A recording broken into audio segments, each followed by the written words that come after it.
بالله من الشيطان الرجيم. بسم الله الرحمن الرحيم. السلام علیکم ورحمۃ اللہ وبرکاتہ۔ سورہ یونس آیت نمبر 57 سے 60۔ ان الحمد للہ والصلاة والسلام علی رسول اللہ اما بعد۔ اعوذ باللہ السمیع العلیم من الشیطان الرجیم من ہمزہ ونفخہ ونفثہ۔ یا ایہا الناس قد جاءتکم موعظۃ من ربکم وشفاء لما في الصدور وهدى ورحمة للمؤمنين۔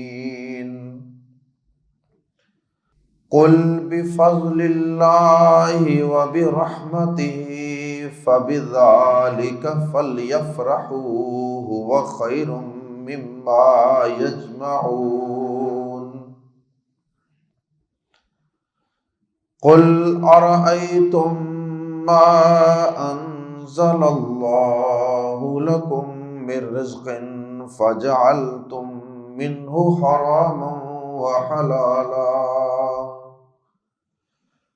قل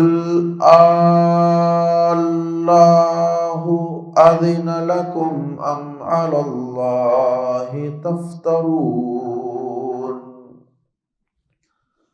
وما ظن الذين يفترون على الله الكذب يوم القيامة إن الله لذو فضل على الناس ولكن أكثرهم لا يشكرون۔ اللہ رب العزت نے تمام انسانیت کو مخاطب کرتے ہوئے یہ بتایا ہے کہ یہ قرآن مجید جو میرا تمہارے نام پیغام ہے، جو تمہارے لیے رشد و ہدایت اور رہنمائی کا پیغام ہے،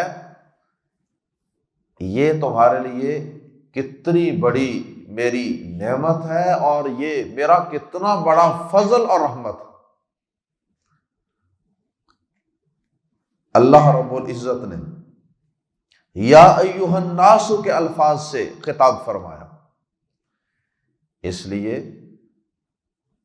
کہ قرآن مجموعی اعتبار سے تو ساری انسانیت کے لیے ہے، چاہے کوئی کافر ہے، مشرک ہے، منافق ہے، وہ بھی اس قرآن سے اگر استفادہ کرنا چاہے، اس کے فیوز و برکات کو پانا چاہے تو پا سکتا ہے، لیکن اگر وہ خود ہی اس قرآن سے اعراض برتتا رہے اور اس کو نظر انداز کرتا رہے تو یہ اس کی اپنی بد نصیبی ہے۔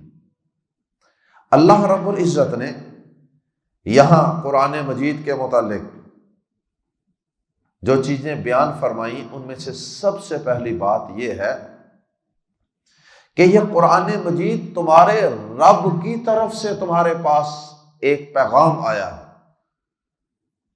اور یہ بھی قرآن مجید کی شان و عظمت ہے کہ یہ رب کا کلام ہے، یہ رب کا اس کے بندوں کے نام پیغام ہے، بلکہ آخری پیغام ہے۔ اس کے بعد اللہ پاک کی طرف سے انسانیت کے نام بندوں کی رشد و ہدایت اور رہنمائی اور گائیڈ لائن کے لیے آسمان سے کوئی پیغام آنے والا نہیں ہے۔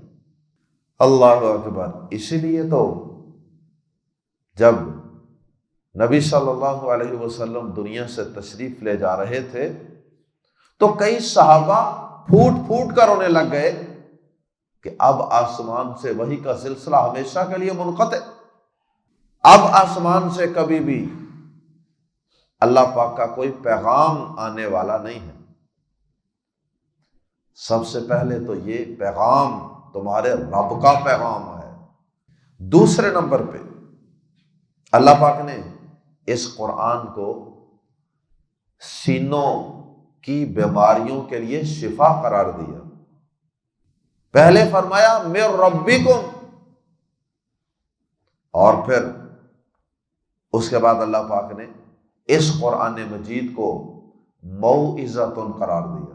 موعظۃ کا معنی ہے واعظ و نصیحت، موعظۃ، اور نصیحت موعظۃ کسی کو نرمی اور پیار کے ساتھ کسی نیکی کی ترغیب دینا بھی ہوتا ہے، اور کسی کو کسی غلط کام کے برے انجام سے ڈرا کر برائی سے ہٹانا اور متنفر کرنا بھی ہوتا ہے۔ موعظۃ کے اندر یہ دونوں چیزیں موجود ہیں، اور قرآن مجید واقعی دونوں کام کرتا ہے۔ انسان کو خیر اور نیکی کی طرف ترغیب بھی دیتا ہے، موٹیویٹ بھی کرتا ہے، اور برائی سے نفرت بھی دلاتا ہے، برائی کے انجام سے ڈراتا بھی ہے۔ ترغیب و ترہیب، ترغیب بھی دیتا ہے اور ترہیب بھی کرتا ہے، یہی معنی ہے موعظۃ کا۔ تو قرآن مجید پہلے نمبر پہ تمہارے لیے خوشی کی بات یہ ہے کہ تمہارے رب کا پیغام ہے، اور دوسرے نمبر پہ یہ موعظۃ ہے، اور پھر تیسرے نمبر پہ قرآن کے متعلق اللہ پاک نے یہ بتایا وَشِفَاءٌ لِمَا فِي الصُّدُورِ، یہ قرآن سینوں کے اندر جو بیماریاں ہیں نا ان کی شفا ہے۔ سینوں کے اندر کیا بیماریاں ہیں؟ سینوں کے اندر کفر ہوتا ہے، کیونکہ دل انسان کا سینے میں ہوتا ہے۔ دل اگر درست ہے تو سارا انسان درست، اور اگر دل ہی درست نہیں تو پورا انسان درست نہیں ہے۔ نبی صلی اللہ علیہ وسلم نے فرمایا تھا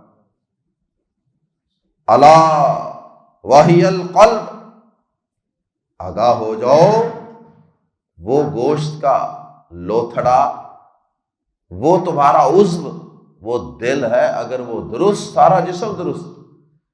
اس لیے دل کی اصلاح پہ قرآن مجید اور انبیاء کرام خاص توجہ دیتے رہے۔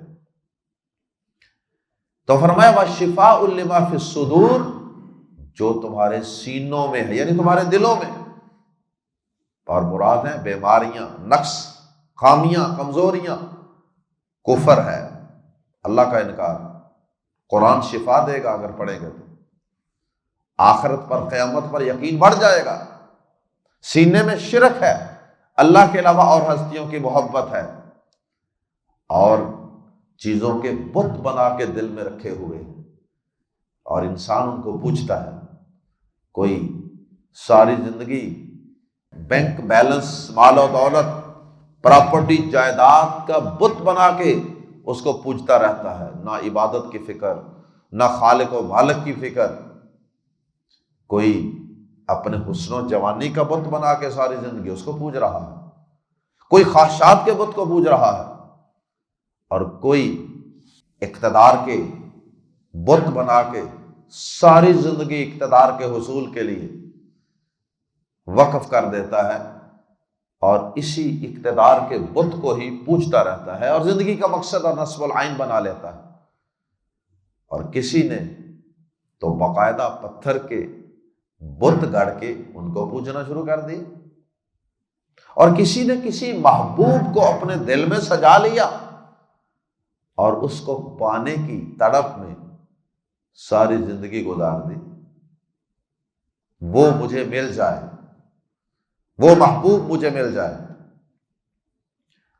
اللہ اکبر۔ تو اللہ کی محبت کے مقابلے میں ہر وہ چیز جو انسان کو اللہ سے دور کر دے، عبادت سے، نماز سے، قرآن سے، سجدے سے، رکوع سے، قیام سے دور کر دے، وہ چیز بت ہی ہوتی ہے، وہ بیماری ہی ہوتی ہے، اور وہ بیماری دل میں ہوتی ہے۔ تو یہ قرآن شرک کی بیماریوں سے بھی آپ کے سینوں کو پاک کرتا ہے۔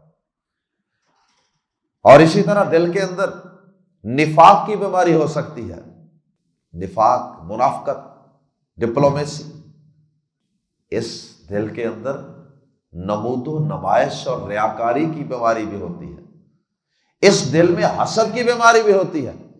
کسی انسان کو ملنے والی کسی نعمت کو انسان برداشت نہیں کرتا، اسے کیوں مل گئی؟ کسی کی بیٹی کا رشتہ اچھی جگہ ہو جائے، سارے خاندان کے لوگ، پھپھیاں، خالائیں، رشتہ دار سارے پریشان، جب تک رشتہ تڑوا نہیں لیتے چین نہیں آتا۔ یہ عام بیماری، حسد کی بیماری،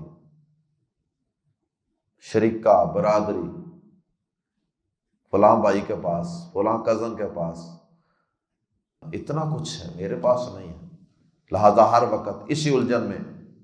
یہ بھی دل کی بیماری ہے، حسد ہے، بغض ہے، نفرت ہے، کینہ ہے۔ یہ جتنی بھی بیماریاں ہیں دلوں کے اندر، ناشکری کی بیماری، کسی چیز پہ مطمئن ہی کوئی نہیں ساری زندگی، سب بیماریاں، یہ جتنی بیماریاں ہیں ان سب بیماریوں کے لیے یہ قرآن شفا ہے، شفا۔ وَشِفَاءٌ لِّمَا فِي الصُّدُورِ، یہ قرآن سینوں کی بیماریوں کے لیے شفا ہے۔ بعض مفسرین نے کہا کہ اس سے مراد جو روحانی بیماریاں ہیں ان کا علاج مراد ہے، لیکن صحیح بات یہ ہے کہ یہاں اس سے مراد اگرچہ قرآن مجید جسمانی بیماریوں کا بھی علاج ہے، جسمانی بیماریوں کا بھی قرآن میں علاج ہے، یہ اس کے لیے بھی شفا ہے۔ نبی صلی اللہ علیہ وسلم، صحابہ کرام مختلف صورتوں کے دم بھی کر لیتے تھے، سورۃ الفاتحہ پڑھ کے، کسی بچھو کے، کسی زہریلے جانور کے ڈسے ہوئے کو دم کیا تو اللہ نے ٹھیک کر دیا۔ اور یہ قرآن جسمانی اعتبار سے تو ایمان والوں کو تو فائدہ دیتا ہی ہے نا، یہ کافروں کو بھی فائدہ دے دیتا ہے۔ وہ صحابہ نے، سنن نبی داؤد میں حدیث ہے نا، کافروں کا سردار تھا، اسے دم کیا تھا سورۃ الفاتحہ پڑھ کے، اللہ نے ٹھیک کر دیا۔ 100 بکریاں پھر اس نے دی تھی کہ ہمارا سردار ٹھیک ہو گیا آپ کے اس قرآن کے دم کی وجہ سے۔ اللہ اکبر۔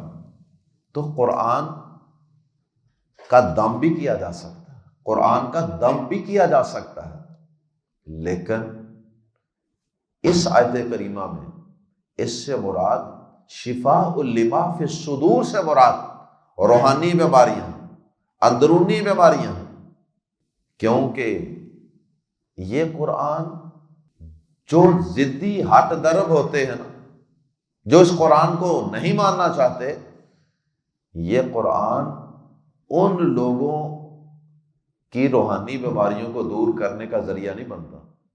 یہی قرآن ہے، اور ایمان والے، ماننے والے سمجھنا چاہتے تھے، جو سمجھنا چاہتے تھے انہوں نے تو اس قرآن سے ہدایت پا لی، لیکن جو کافر تھے، جو نہیں سمجھنا چاہتے تھے، جو نہیں ماننا چاہتے تھے، میں نہ مانوں، جن کا گواہ ہمیشہ سفید ہوتا تھا، انہیں تو اس قرآن نے کوئی فائدہ نہیں دیا، بلکہ وہ تو اس قرآن سے مزید گمراہ ہو گئے۔ مثال کے طور پہ سورہ بنی اسرائیل کے اندر اللہ پاک نے کیا فرمایا؟ وَنُنَزِّلُ مِنَ الْقُرْآنِ مَا هُوَ شِفَاءٌ وَرَحْمَةٌ لِّلْمُؤْمِنِينَ، اور ہم نے اس قرآن میں جو نازل کیا ہے نا، وہ شفا ہے، کس کے لیے؟ یہ وہ رحمت ہے، وہ شفا ہے، کس کے لیے؟ للمؤمنین، ایمان والوں کے لیے۔ وَلَا يَزِيدُ الظَّالِمِينَ إِلَّا خَسَارًا، اور اس قرآن نے ظالموں کو، ضدی اور ہٹ درم لوگوں کو، میں نہ مانوں کہنے والوں کو فائدہ نہیں دیا، شفا نہیں دی، بلکہ خسارے اور نقصان اور بیماریوں میں اور بڑھا دیا۔ اللہ اکبر۔ تو یہ قرآن روحانی اعتبار سے شفا ہر اس شخص کو دے سکتا ہے جو ماننا چاہے، جو اس سے فائدہ اٹھانا چاہے۔ اس کے بعد اللہ پاک نے چوتھے نمبر پہ فرمایا وَہُدًى، اور یہ قرآن سراسر ہدایت ہے۔ اور ہدایت بھی وہی دو قسمیں ہیں، ہدایت کی بھی دو قسمیں ہیں، جیسے شفا کی دو قسمیں ہیں، کسی کو شفا ملتی ہے کسی کو نہیں ملتی، اسی طرح ہدایت کی دو قسمیں ہیں، بارہا آپ کو یہ دو قسمیں بتائی گئی ہیں۔ ہدایت کا ایک معنی کسی کو سیدھا رستہ دکھانا، اور ہدایت کی دوسری قسم ہے کسی کو پکڑ کے سیدھے رستے پر چلا دینا، چلنے کی توفیق دے دینا۔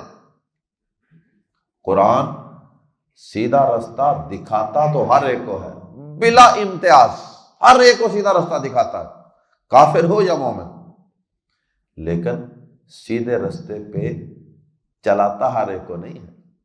چلنے کی توفیق صرف ماننے والوں کو، جو چاہتے ہیں اس سے ہدایت لینا، سیدھے رستے پر چلنے کی توفیق اللہ پاک صرف انہی کو عطا فرماتا ہے۔ اللہم اجعلنا منہم۔ اور پھر اس کے بعد فرمایا ورحمت، اور سراسر رحمت۔ یہ قرآن رحمت ہی رحمت ہے، اس کو پڑھ کے انسان اللہ کی رحمتوں کا حقدار بن جاتا ہے، اللہ کی طرف سے برکات رحمتیں اس پہ نازل ہوتی ہیں۔ اب یہاں اللہ پاک نے قرآن مجید کے حوالے سے اس کے اوصاف کا تذکرہ کیا، اس کی خوبیوں کا تذکرہ کیا، تو اللہ پاک نے جو الفاظ استعمال کیے وہ سب کے سب مصدر استعمال کیے۔ مصدر استعمال کیا جاتا ہے جب بات میں زیادہ زور پیدا کرنا ہو، زیادہ مبالغہ پیدا کرنا مقصود ہو۔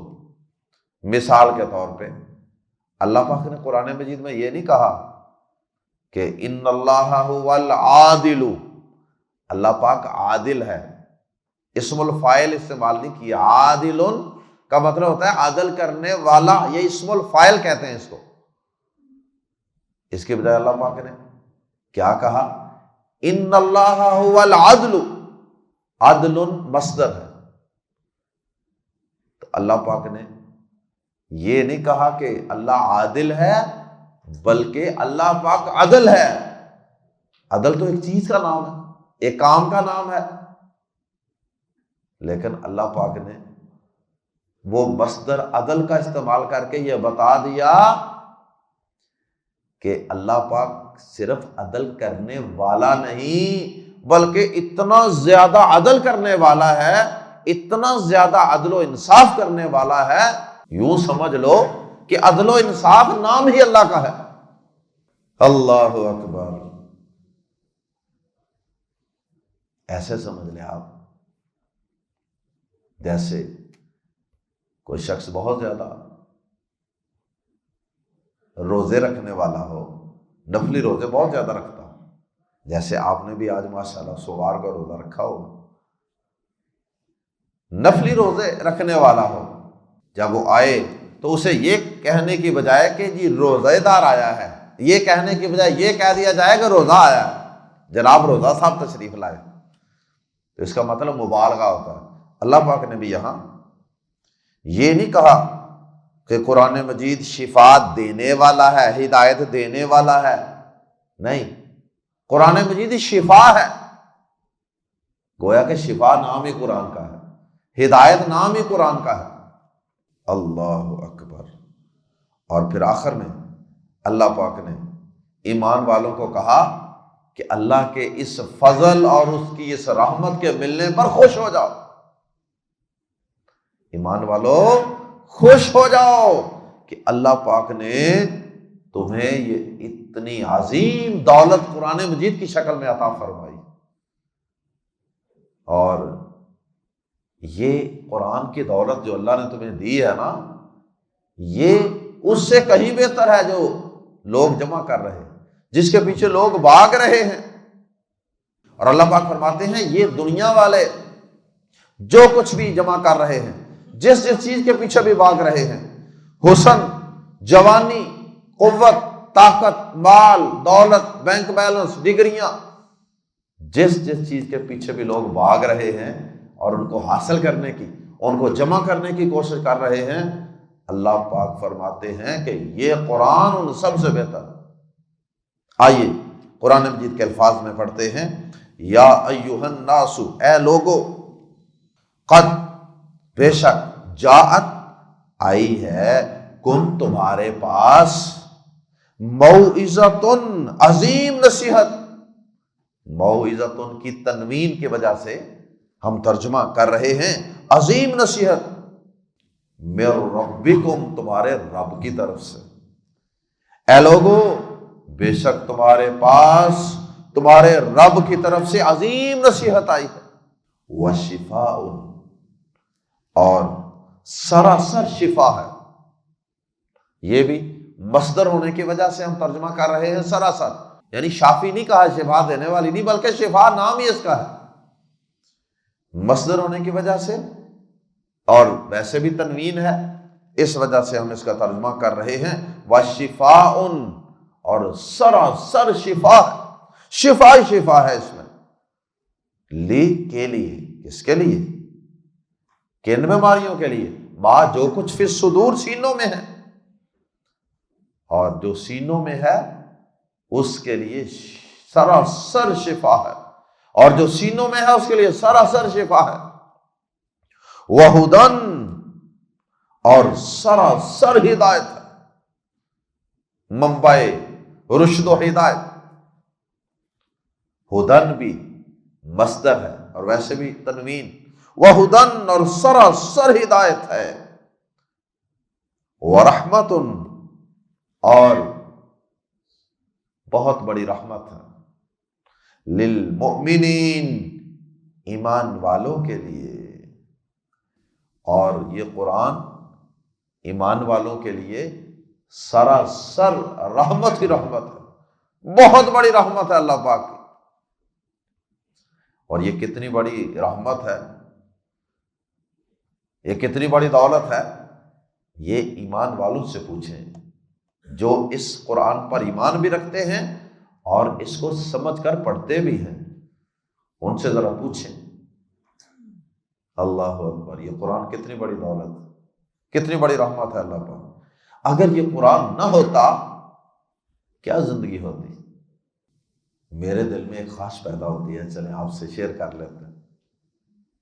جب مجھے قبر یاد آتی ہے، قبر کی تنہائی اور قبر کی تاریکی یاد آتی ہے، میرے دل میں ایک خواہش پیدا ہوتی ہے، اے میرے مولا، قبر کے اندر صرف قرآن کی تلاوت سننے کا اہتمام کر دینا، بس میں قرآن سنتا رہوں۔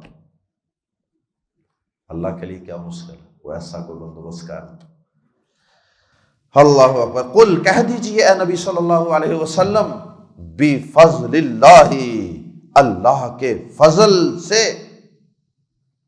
وبرحمتہ، واو اور بی سے یا ساتھ، اور رحمتی، رحمت ہی اس کی، وبرحمتہ، اور اس کی رحمت کے ساتھ۔ کہہ دیجئے قل بفضل اللہ وبرحمتہ، اے نبی صلی اللہ علیہ وسلم کہہ دیجئے یہ جو قرآن تمہیں اتنے عظیم اوصاف والا ملا ہے نا، ہدایت، نصیحت، شفا، رحمت، یہ ایسے نہیں مل گیا، بفضل اللہ وبرحمتہ، یہ اللہ کے فضل اور اس کی رحمت کے ساتھ ملا۔ قرآن اللہ کا فضل ہے، قرآن اللہ کی رحمت ہے ہم پہ۔ فا پس، بی ساتھ یا پر، ذالک یہ، فبذالک پس اسی کے ساتھ، فل یفرحوا پس چاہیے، فا پس اور لام ہے لام امر، فل پس لازم ہے، وہ لام جو پیچھے مل کر سائلنٹ ہو جائیں، جیسے فل سکون آ گیا، فل تو یہ لام امر ہوتی ہے، فل پس لازم ہے، یفرحو وہ خوش ہوں، یفرحو فرحن سے نکلا ہے، فرحت خوشی، اور یہ دل کی ایک کیفیت کا نام ہے۔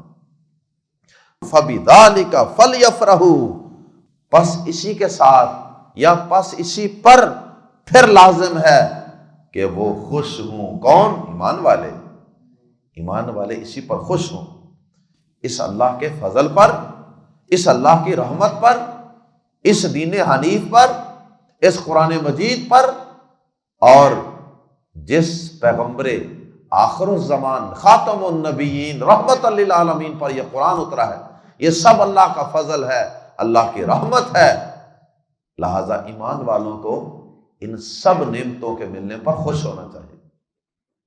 بطور خاص مراد قرآن ہے، اور اس کے ساتھ دیگر ساری چیزیں بھی جو قرآن سے جڑی ہوئی ہیں، ایمان والوں کو خوش ہونا چاہیے۔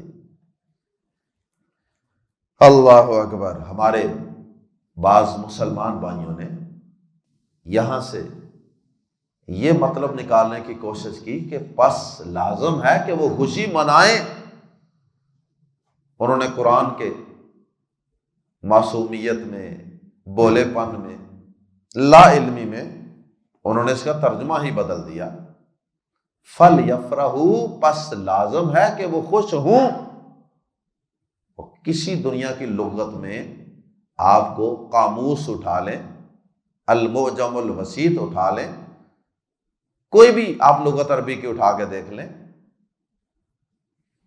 یفرحو کا معنی خوشی منانا نہیں ہوتا، خوش ہونا، اور خوشی ایک طبعی امر ہے اور دل کی ایک کیفیت کا نام ہے۔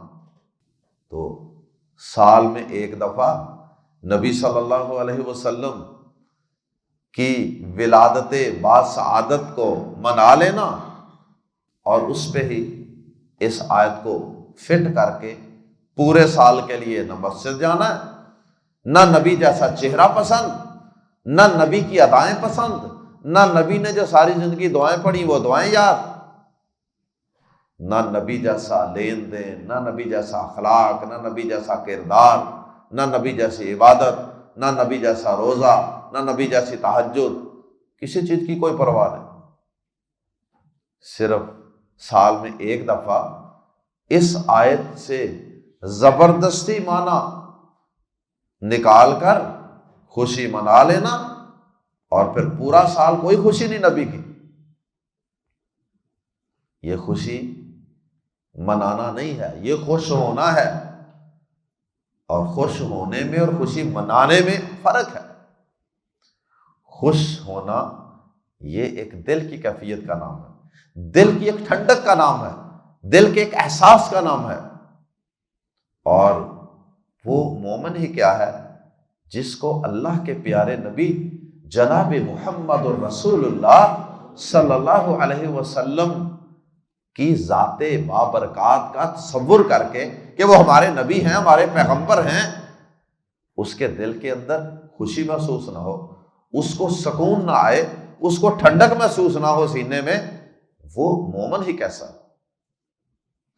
اور یہ خوشی سال میں صرف ایک دن کے لیے نہیں، یہ خوشی کی کیفیت ہم نے 24 گھنٹے رکھنی ہے، پورے سال کے ہر دن کے ہر گھنٹے، ہر منٹ، ہر سیکنڈ، ہر لہجے میں رکھنی ہے۔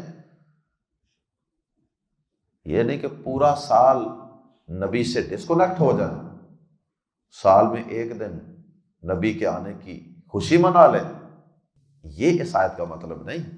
یہ آیت تو کہتی ہے کہ ہر وقت قرآن کی وجہ سے اور پیغمبر آخر الزمان کی وجہ سے اور اللہ کی دیگر نعمتوں کی وجہ سے ہر وقت خوشی محسوس کریں کہ ہم وہ خوش نصیب امت ہیں جنہیں محمد الرسول اللہ صلی اللہ علیہ وسلم جیسا رسول اور پیغمبر ملا، ہم وہ خوش قسمت امت ہیں جنہیں قرآن مجید جیسی محفوظ کتاب ملی، جو قیامت تک محفوظ رہے گی، جس میں کوئی تبدیلی نہیں کر سکا مائی کا لال، نہ کر سکا نہ کر سکے گا۔ اللہ اکبر۔ قد جاءتکم موعظۃ، یہ قرآن یا بعض مفسرین کے مطابق دیگر چیزیں بھی قرآن کے ساتھ ساتھ جو قرآن سے جڑی ہوئی ہیں وہ سارے بھی اللہ کے فضل اور اللہ کی رحمتیں ہیں، جیسے نبی پاک صلی اللہ علیہ وسلم اور قرآن مجید ہے، جنت کی نعمتیں ہیں، دین اسلام ہے، یہ ساری نعمتوں پہ ہمیں خوشی محسوس ہونی چاہیے۔ اور یہی دعا ہم پڑھتے ہیں نا، رضیت باللہ ربا وبالاسلام دینا وبمحمد صلی اللہ علیہ وسلم نبیا ورسولا، میں راضی ہو گیا اللہ کے رب ہونے پر اور اسلام کے دین ہونے پر اور محمد صلی اللہ علیہ وسلم کے نبی اور رسول ہونے پر۔ یہ ایک خوشی ہے، یہ ایک رضامندی ہے جو ایک مومن کو تو ہر وقت رہتی ہے۔ ایمانداری سے بتائیں کہ اگر میں اپنا چہرہ نبی کے چہرے جیسا بنانے سے نفرت کرتا ہوں تو مجھے نبی پاک صلی اللہ علیہ وسلم کی تشریف آوری کی کوئی خوشی ہے؟ مجھے کیا خوشی ہے اگر مجھے نبی کا چہرہ ہی پسند نہیں، مجھے نبی کی نماز پسند نہیں، تو مجھے نبی اور اس قرآن اور اسلام کی کیا خوشی ہے؟ مجھے کوئی خوشی نہیں۔ خوشی اسی کو ہے جو اس قرآن کو سینے سے لگاتا ہے، اس کو سمجھتا ہے، اس کو پڑھتا ہے، اس پہ عمل کرتا ہے، اور نبی صلی اللہ علیہ وسلم کی سیرت مبارکہ کا مطالعہ کرتا ہے اور اس کی ایک ایک لائن، ایک ایک سطر کو اپنی زندگی پہ اپلائی کرتا ہے۔ اللہ ہم سب کو عمل کی توفیق عطا فرمائے۔ ہوا خیر مما یجمعون، یہ اس سے بہتر ہے جو وہ جمع کرتے ہیں۔ لوگ جمع کرتے ہیں، کوئی حسن و جمال کے پیچھے پڑا ہوا ہے، ہر وقت کنگھی پٹی ہو رہی ہے، ہر وقت میک اپ، ہر وقت حسن، خوبصورتی، جوانی، مستانی، کوئی مال و دولت جمع کرنے کے پیچھے بھاگ رہا ہے، کوئی اقتدار کے نشے دیکھ رہا ہے، کوئی ڈگریوں کی پوجا کر رہا ہے۔ سب چیزیں جمع ہو رہی ہیں، جمع کی جا رہی ہیں دنیا کی چیزیں۔ اللہ پاک فرماتے ہیں ہوا خیر مما یجمعون، یہ قرآن ان سب چیزوں سے بہتر ہے جو لوگ جمع کر رہے ہیں۔ قرآن پڑھنے والوں خوش ہو جاؤ، تم جو کام کر رہے ہو یہ سب سے زیادہ عظمت والا ہے۔ خیرکم من تعلم القرآن وعلمہ، تم اس سے سب سے بہترین وہ ہے جو قرآن سیکھتا ہے یا قرآن سکھاتا ہے۔ ارادہ اور عزم کریں، مرتے دم تک یا قرآن سیکھیں گے یا قرآن سکھائیں گے، تیسرا کام کوئی نہیں۔ یا قرآن سیکھنا ہے یا سکھانا ہے۔ مجھے کئی لوگ کہتے ہیں جی میں نے پڑھا ہوا ہے جی ترجمہ، بلکہ کئی تو یہ لفظ بولتے ہیں میں قرآن کا ترجمہ کیتا ہے پہلا ایک دفعہ۔ قرآن کا ترجمہ پڑھا ہوا جی میں نے، وہ سمجھتے ایک دفعہ پڑھ لیا بس کام ختم۔ میں کہتا ہوں پڑھا تو پڑھائیں پھر، کہتے نہیں پڑھا تو میں نہیں سکتا لی۔ میں کہتا اس کا مطلب ابھی آپ کو مزید پڑھنے کی ضرورت ہے۔ پڑھتے رہیں جب تک آپ پڑھانے کا قابل نہیں ہو جاتے، اور اس نیت سے پڑھیں کہ میں نے پڑھانا ہے، ساری زندگی پڑھتے نہیں رہنا۔ آخر میں اللہ پاک نے تذکرہ کیا ہے مشرکین کا، یہودیوں کا۔ وہ کیا کرتے تھے؟ وہ اپنی مرضی سے کچھ چیزوں کو حلال کر لیتے تھے اور اپنی مرضی سے کچھ چیزوں کو حرام کر لیتے۔ جن کو اللہ نے حلال کیا اپنی مرضی سے ان کو حرام کہہ دیتے تھے۔ جانوروں کو بھی انہوں نے وقف کیا ہوتا تھا بتوں کے نام پہ، اور کسی کا دودھ نہیں پینا، کسی پہ سواری نہیں کرنی، اپنی طرف سے۔ اللہ پاک نے ان کی تردید فرمائی ہے۔ اس سے پہلے یہ مضمون ہم سورۃ المائدہ میں، سورہ آل عمران میں اور سورۃ الانعام میں بڑی تفصیل کے ساتھ پڑھ چکے ہیں، اس لیے ہم صرف ترجمے پہ اکتفا کرتے ہیں۔ قل کہہ دیجیے اے نبی صلی اللہ علیہ وسلم، کیا رأیتم، تم نے دیکھا، ما انزل اللہ، جو اللہ نے اتارا، لکم تمہارے لیے، مر رزق، رزق سے۔